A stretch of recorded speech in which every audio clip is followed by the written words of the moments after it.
नमस्कार मित्रांनो, काही महिन्यापूर्वी म्हणजे साधारणतः 21 नोव्हेंबर 2025 फोर लेबर कोड 4 नवीन कायदे या संदर्भामध्ये मोठ्या प्रमाणामध्ये चर्चा होत होती.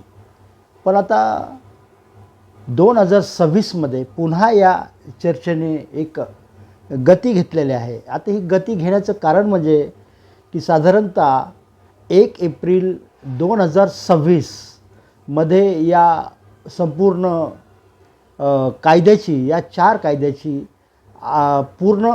संपूर्ण अंमलबजावणी होणार आहे. म्हणजे 1 एप्रिलपासून हा कायदा संपूर्णपणे संपूर्ण देशामध्ये त्याची अंमलबजावणी सुरू होणार आहे. आणि म्हणून आता अलीकडच्या काळामध्ये पुन्हा एकदा 4 लेबर कोडच्या बद्दल चर्चा होत आहे.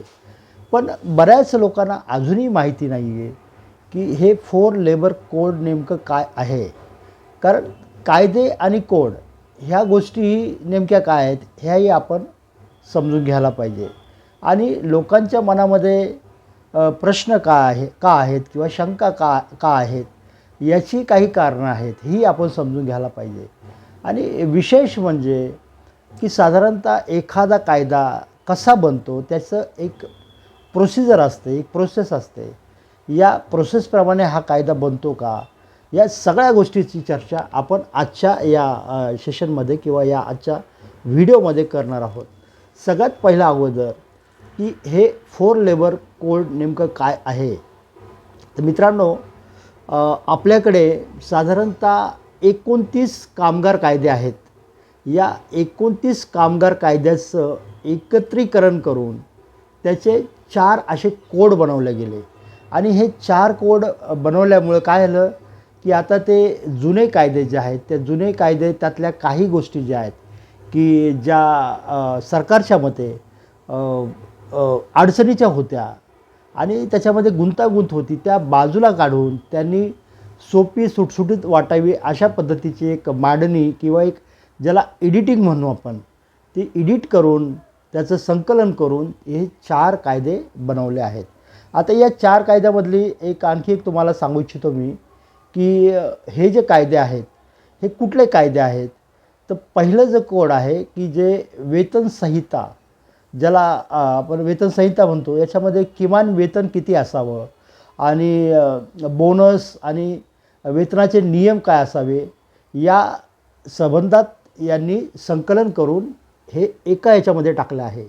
तर साधारणतः यामध्ये ह्या पूर्वीचे 4 कायदे होते आणि हे 4 कायदे त्यांनी एकत्रित करून एक वेतन संहिता, ज्याला आपण कोड म्हणतो, ते कोड त्यांनी तयार केलेला आहे. आणि आता थोडक्यात आपण हेही समजून घेऊया की कोड आणि कायदा याच्यामध्ये काय फरक आहे. तर कायदा हा परिपूर्ण असतो. मग एकाच कायद्याची एक परिभाषा असते, त्याच्याबद्दल पूर्ण त्याचं अंमलबजावणी, त्याची व्याख्या, तो कशा पद्धतीने, म्हणजे त्याचं डिटेल्स जे आहे ते सगळं एका कायद्यामध्ये असतं. आणि कोडमध्ये काय होतं की ह्या सगळ्या कायद्याचं संकलन करून, म्हणजे ज्या गोष्टी किचकट वाटतात त्या त्यांनी बाजूला काढून संकलन करून त्याचा कोड बनवलेला असतो. मग ती एक संहिता तयार केलेली असते. तर एका कायद्यामध्ये एकच कायदा असतो, पण एका कोडमध्ये अनेक कायदे असू शकतात, अनेक कायद्याचं संकलन असू शकतं. तर अशा पद्धतीने 2019 वेतन संहिता, ज्याला आपण लेबर मिनिमम वेज जे आपण म्हणतो, वेजच्या संदर्भातील हा कायदा जो आहे हा 2019 म्हणजे तो अगोदरच बनवला होता. त्यानंतर मात्र औद्योगिक संबंध संहिता जी आहे, ज्याला इंडस्ट्रियल रिलेशन हे जे आहे कोड आहे, हे 2020 त्यांनी आणलं. हा 2020चा कायदा आहे. आणि याच्यामध्ये काय असतं तर साधारणतः कामगार आणि मालक वाद मोठ्या प्रमाणामध्ये असतो, हे आपल्याला माहीत आहे. कारण मालक जो आहे त्याला आणखी नफा कमवायचा असतो आणि कामगार जो आहे, कामगाराला वाटतं की आपल्या हक्काचं आपल्याला मिळायला पाहिजे. तर अशा पद्धतीने त्यांच्यामध्ये नेहमी सातत्याने वाद होत असतात. आणि हे जे वाद आहेत, हे वाद सोडवण्यासाठी एक कायदा होता. अनेक कायदे होते. त्या कायद्याचं यांनी संकलन केलं आणि एकच कोड बनवलं, ज्याला आपण औद्योगिक संबंध संहिता म्हणतो. याच्यामध्ये औद्योगिक संबंध संहितामध्ये संप, युनियन, या सगळ्या गोष्टी याच्यामध्ये, त्याच्या संदर्भातले नियम जे आहेत ते त्याच्यामध्ये येतात. आता तिसरा जो कायदा आहे की सामाजिक सुरक्षा, ज्याला आपण सोशल सेक्युरिटी म्हणतो, याच्यामध्ये हे 2020मधलाच कायदा आहे हा. याच्यामध्ये PF आहे, पेन्शन आहे, ग्रॅज्युटी आहे आणि गिग वर्करसाठी सुरक्षा. आता गिग वर्कर म्हणजे काय, तर काही कामगार जे आहेत की जे एकटे एकटे काम करतात, म्हणजे आता उबर आहे, ड्रायव्हर आहेत, किंवा पिझ्झा घेऊन जाणारी मुलं आहेत, किंवा अशा अनेक क्षेत्रामध्ये एकटे एकटे काम करणारी लोकं आहेत की ज्यांचा कधीही विचार केला नाही आहे, ते अतिशय असंघटित असतात. अशा गिग वर्करसाठी सुद्धा सामाजिक सुरक्षा देण्याच्या दृष्टीने हा कायदा काम करतो. आणि एक चौथा जो कायदा आहे, कोड जो आहे, तो आहे व्यावसायिक सुरक्षा, ज्याच्यामध्ये आरोग्य आणि कार्यपरिस्थिती जी असते, म्हणजे वर्कप्लेस, जिथे आपण जिथे काम करतो तिथे स्थिती काय आहे, तिथे काही गोष्टीचं पालन होतं की नाही, या सगळ्या गोष्टी संदर्भातली एक संहिता किंवा कोड जे आहे ते 2020मध्ये बनवलं गेलं. आणि त्याच्यामध्ये अनेक कायदे टाकून त्याचं एकत्रीकरण करून, त्याचं संकलन करून हा एक कोड तयार केलेला आहे. खास करून कारखाने, खाणी आणि आरोग्य सुरक्षिततेचे जे नियम आहेत, सेफ्टीचे जे नियम आहेत, हेल्थचे नियम आहेत, हे सगळे नियम या कायद्यामध्ये, या कोडमध्ये त्यांनी बसवलेले आहेत. आता जसं मी तुम्हाला म्हणालं की ह्या 29 कायद्याचं 4 कोड केले, ते त्याच्यामध्ये आणखी स्पष्टता यावी म्हणून मी तुम्हाला याच्यामध्ये थोडंसं डिटेल सांगू इच्छितो. पहिली गोष्ट की कोड ऑन वेजेस 2019, यामध्ये साधारणतः जुने जे 4 कायदे आहेत त्याचं संकलन केलं गेलं. आता हे 4 कायदे कुठले होते, तर payment of wedges act 1936, minimum wedges act 1948, payment of bonus act 1965 आणि इक्वल रिम्युनरेशन ॲक्ट 1976. हे 4 कायदे होते. त्या 4 कायद्याचं संकलन करून कोड ऑफ वेजेस 2019 बनवलं गेलं. आता इंडस्ट्रियल रिलेशन ॲक्ट कोड जे आहे 2020, याच्यामध्ये किती होते, तर याच्यामध्ये जे जुने 3 कायदे होते ते अतिशय महत्त्वाचे कायदे होते की जे ट्रेड युनियनच्या संदर्भातले होते. Trade union act 1976, industrial employment standing order act 1946 आणि इंडस्ट्रियल डिस्प्यूट ॲक्ट 1947. या 3 कायद्याचं संकलन करून एकच कोड बनवला गेला आणि तो कोड होता इंडस्ट्रियल रिलेशन्स कोड 2020. आता तिसरा जो कायदा आहे, ज्याला आपण कोड ऑन सोशल सेक्युरिटी म्हणतो, याच्यामध्ये मात्र जास्त कायदेचं संकलन करून एक कोड तयार केला आणि ते कायदे 9 आहेत. आता हे 9 कायदे काय काय आहेत, तर मी आपल्या माहितीसाठी सांगतो की employee compensation act 1973, employees state insurance act 1948, employees provident fund act 1952, maternity benefit act 1961, म्हणजे मॅटर्निटी हे खास करून ज्या महिला काम करतात त्यांच्यासाठी हा कायदा होता 1961चा. Payment of gratuity act 1972, plus employment exchange act 1959, cine workers, म्हणजे जे चित्रपटामध्ये जे काम करतात, cine workers welfare fund act 1981, building workers cess act 1996, unorganised workers social security act 2008. तर असे हे 9 कायदे आहेत. या 9 कायद्याचं संकलन करून त्याचं एकच कोड बनवला गेला आणि तो होता सोशल सेक्युरिटी कोड 2021.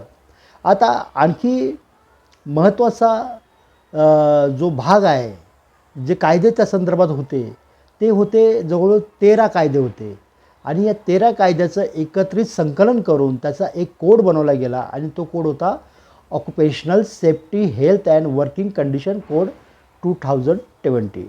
याच्यामध्ये फॅक्टरी ॲक्ट आहे, प्लॅनिटेशन लेबर ॲक्ट आहे 1951चा, माइन ॲक्ट आहे 1952चा, कॉन्ट्रॅक्ट ॲक्ट आहे 1970चा, इंटरस्टेट मायग्रंट वर्कमॅन ॲक्ट 1979चा आहे, plus working journalist act 1958, motor transport workers act 1961, beedi workers act 1960, sales promotion employees act 1976, cine workers act 1981, dock workers act 1986, building worker act 1996. म्हणजे बघा, जे वेगवेगळ्या क्षेत्रामध्ये काम करायचे या सगळ्यांसाठी एक सेपरेट कायदा होता आणि तो जास्त डिटेलिंग होता. तर त्याचं संकलन करून यांनी एकत्रित एकच कोड बनवला आणि त्या कोडला नाव दिलं occupational safety health and working condition code 2020. आता इथे एक प्रश्न पडतो की प्रत्येक क्षेत्राची काही एक डिमांड असते आणि त्यासाठी त्याचा एक सेपरेट कायदा तयार केलेला असतो. आता तीच परिस्थिती दुसऱ्या ठिकाणी असेल असं नाही. मग ह्याच्यामध्ये तुम्ही सगळ्या जवळ 13 कायद्यांचं एकत्रीकरण करून जर तुम्ही त्याला एक कोड तयार केला तर तो इम्प्लिमेंट करताना काय कसरत करावी लागेल किंवा काय अडचणी येऊ शकतील हा सगळा पाहण्याचा भाग आहे. कारण हा कायदा जस्ट सुरू झालेला आहे. आता काही दिवसांनी त्याचे मेरिट डिमेरिट, त्याचे फायदे तोटे सगळे आपल्याला लक्षात येतील. तर अशा पद्धतीने हे 29 कायद्याचे 4 कोड आपण बघितलेले आहेत. मित्रांनो, आता आपल्याला प्रश्न पडतो की नेमकं कायदे हे जे आहेत हे कसे बनवले जातात आणि त्याचा फायदा कामगारांना कसा होतो. तर सगळ्यात अगोदर कायदे बनण्याची एक प्रोसेस आहे. ती प्रोसेस अशी आहे की काही समस्या असतात आणि या समस्या कामगारांना जाणवतात आणि कामगार त्या समस्या आपल्या लीडरकडे की युनियन लीडरकडे मांडतात आणि हे युनियन लीडर त्या समस्येला एक देशव्यापी स्वरूप आंदोलनाच्या माध्यमातून त्यांचं देशव्यापी एक चित्र लोकांसमोर सादर केलं जातं. काही लोक रिसर्च करतात. रिसर्च करून ते जे कामगार नेते किंवा जी लोक म्हणत आहेत ते कितपत सत्य आहे काय त्याचं ॲनालिसिस करून या सगळ्या गोष्टी संसदेमध्ये मांडल्या जातात. त्यावरती डिबेट होतं आणि डिबेट होऊन फायनली एक कायदा मंजूर होतो आणि मग तो कायदा राष्ट्रपतीकडे जातो. त्याचे राष्ट्रपतीची सही झाल्यानंतर त्याची अंमलबजावणी होते. हे साधारणतः एक कायदा बनण्यासाठी एक लागणारी जी प्रोसेस आहे. पण अलीकडच्या काळामध्ये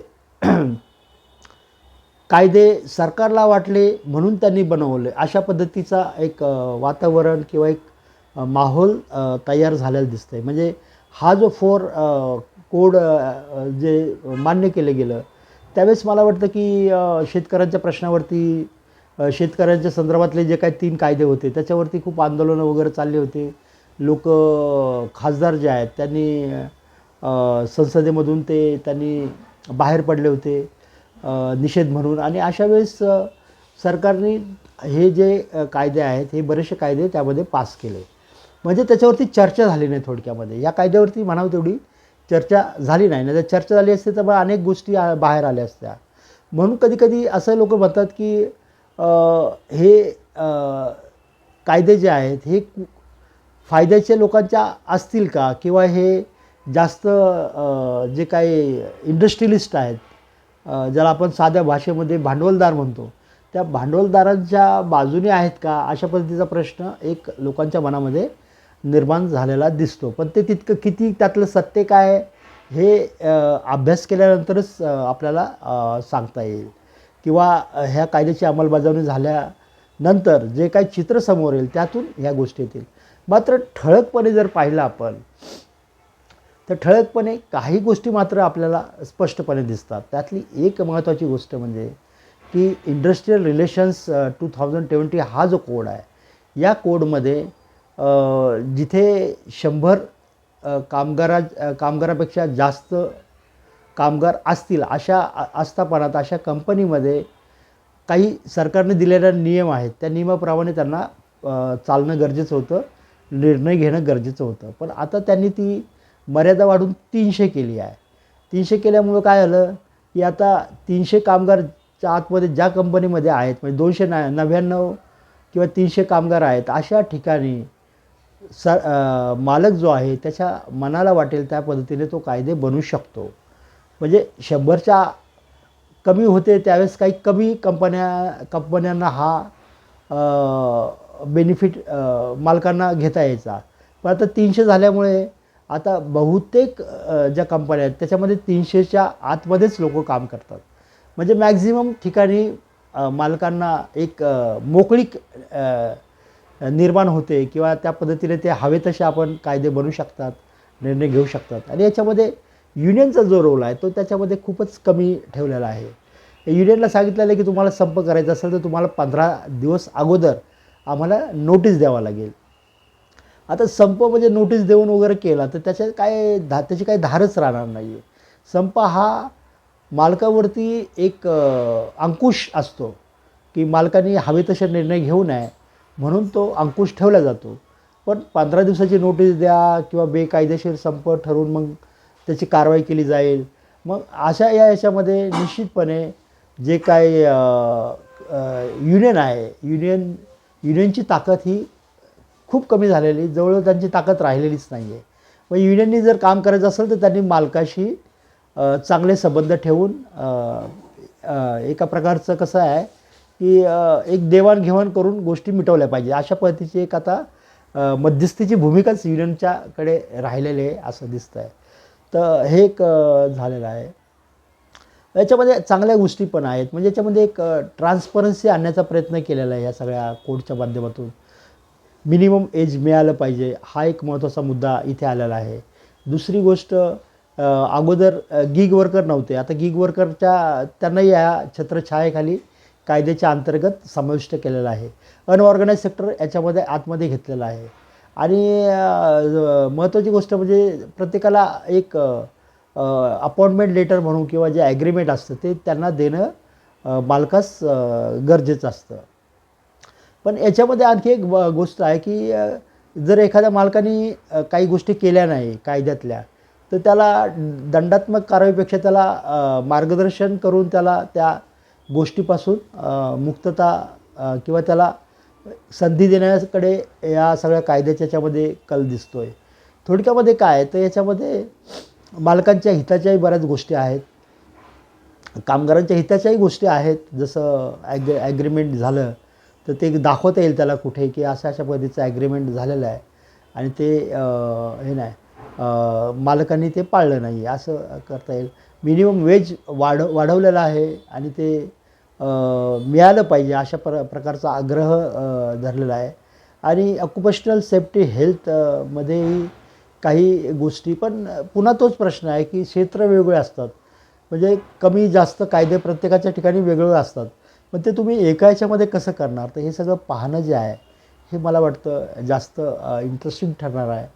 तर जोपर्यंत त्याची अंमलबजावणी फुल फ्लेज होत नाही आणि ते 1 एप्रिल 2026 होणार आहे. मग त्याच्यानंतर 6-7 महिन्यांनी जे काय केसेस येतील किंवा ज्या काय घटना घडत जातील त्यातून बऱ्याच गोष्टी आणखी नव्याने आपल्याला कळणार आहेत. मित्रांनो की आपल्याला माहिती आहे की हे कायदे हे जे आहेत हे ब्रिटिशकालीन कायदे आहेत आणि ब्रिटिशकालीन कायदे असल्यामुळे याच्यामध्ये कामगार सेंटर ज्याला आपण वर्कर्स सेंटर कायदे हे बऱ्यापैकी होते आणि परिस्थिती जरी बदलली तरी काही गोष्टी अजूनही लागू पडायच्या. परंतु झालं काय की अलीकडच्या काळामध्ये